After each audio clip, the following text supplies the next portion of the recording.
5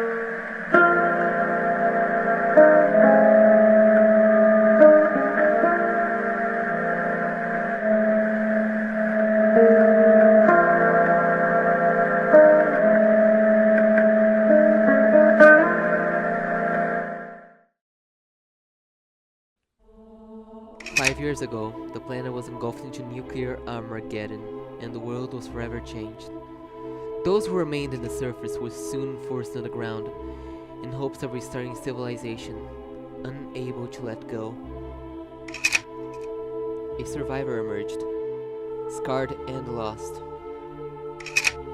soon taking to the life of a cold-blooded killer, having risen through the ranks of the Metro Federation, becoming known as the Mad General, ending the lives of many. But still, even with his deranged mind and lust for power, he still felt lost, as he slowly discovered his true identity. This feeling led him to Parsons State Insane Asylum, never to be seen again in Boston, leaving behind him a trail of gore and destruction.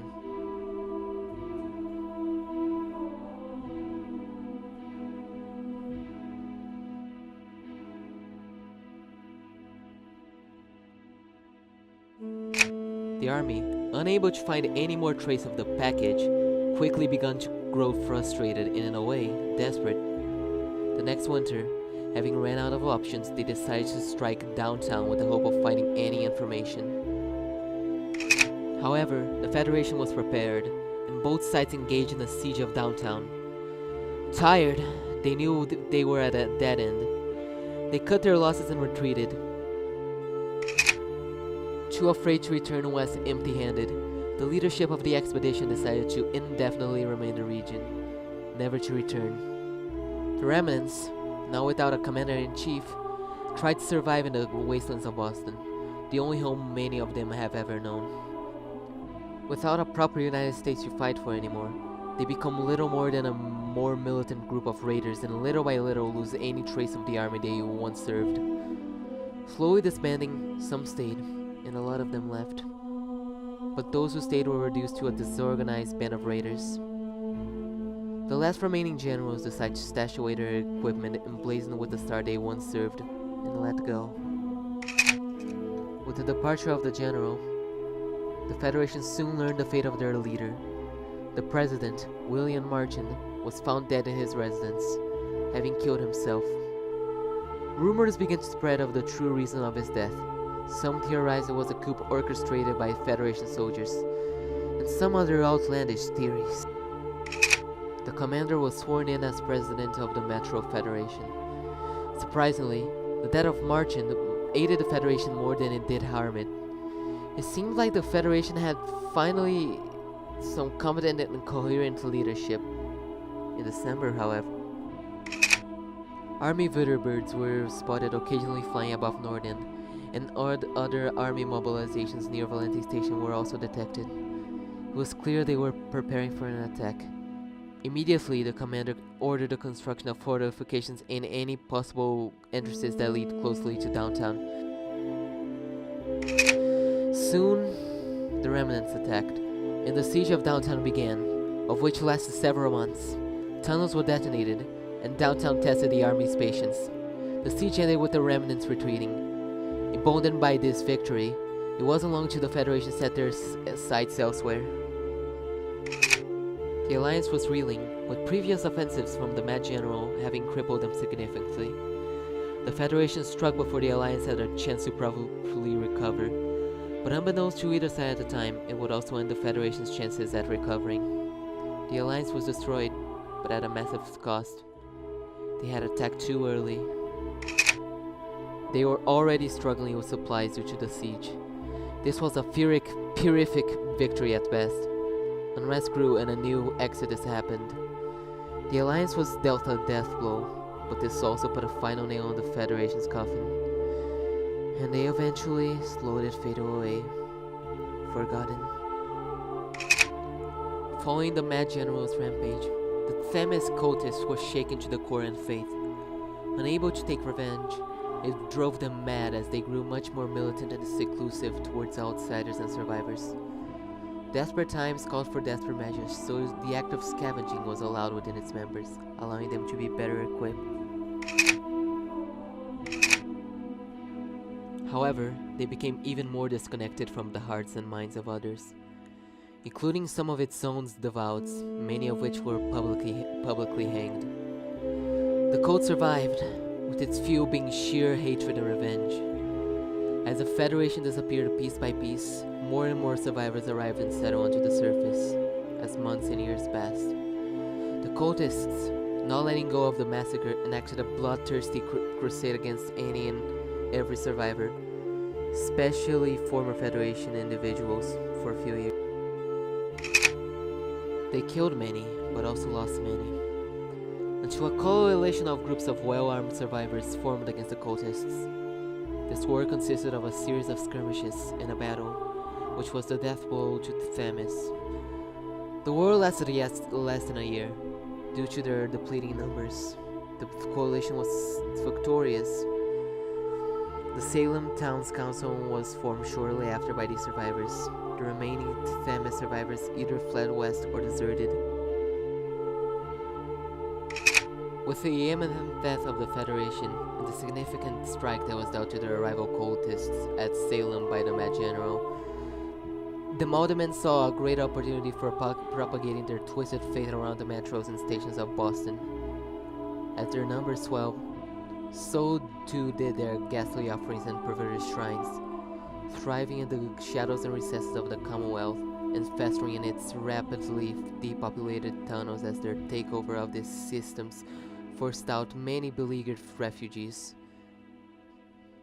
As every other relevant group vacated the area or suffered a slow death, the Maldermen thrived, taking as much advantage of the situation as possible to not only indoctrinate new cultists, but also to satiate their hunger.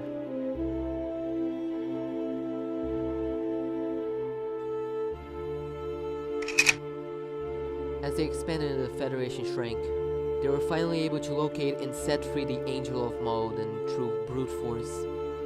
However, during the release ritual, Alan Finch and his followers outside the gate were all killed near instantly, with the experiment fleeing into the forest of New England up north.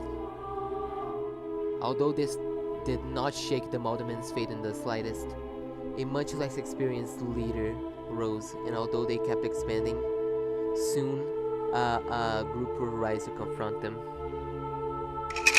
The Salem Town's Council, formed out of the ruins of the Themis cultists, foment what could only be described as a revived witch-hunting culture. They sent off so-called hunters in a detachment to combat the Maldermen and halt their expansion. As other survivor groups began to fight alongside Salem, the future of the Maldermen is uncertain as they begin to get slowly chipped away.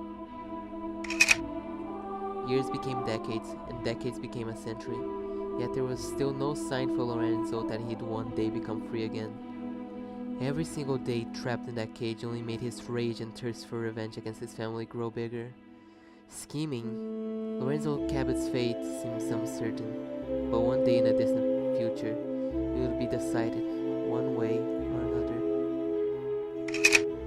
Janus, mortally wounded and unable to communicate with the one he spent the last 5 years of his life finding, almost being beaten to a pulp before Rudolph spotted the letter, gave him a cold look, and walked off. But Janus still found himself on the verge of death, yet, somehow, by a miracle, narrowly survived. For a few years, Janus remained in the island, scheming his return to the Commonwealth to continue his cause of freeing machine from man. He did not interfere with the life of Rudolph. He knew that he was now safe, free and far away from the enclave in the CIT. However, from time to time, rarely, Janus would come across him from a distance, observing him. Later on, he would return to Boston, where he would begin to unknowingly and slowly set foundations for the origins of a future movement aligned with his cause, the Railroad. Having discovered his true identity, and to find himself stuck in an island, he was confused, enraged, and lost all at once. A melting pot of extreme emotions. It seemed like the Mad General was going to make off the heavily injured Janus, who could not reply to any of his questions, another number in his vast amount of cold-blooded murders. That was until he noticed the written piece of paper right next to Janus. Reading it, it revealed Janus's true intentions. Rudolph stared at him coldly before leaving the boat. He had lost everything. His rank of general now meant nothing. All his possessions were left behind. Rudolph, now all by himself once again, had a lot of time to think of the island. The things he'd done back at Boston, they were horrid. He seeked to turn a new page, to let go. After all, this was the opportunity Janus had gave him, and he would take it. He went on to thrive on the island, and to live a long, long life due to his augmentations, eventually joining up with the survivors at the Acadia Observatory. Rudolph was grateful. He could finally begin again.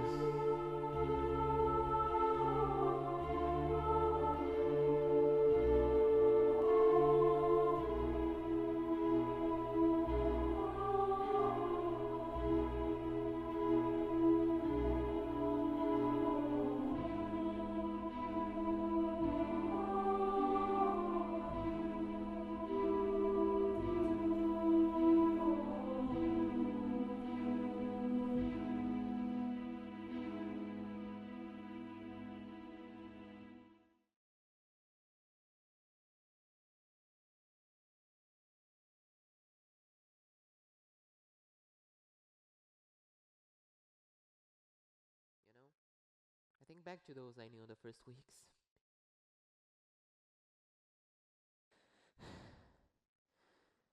I think about how they wept for the world they had left behind.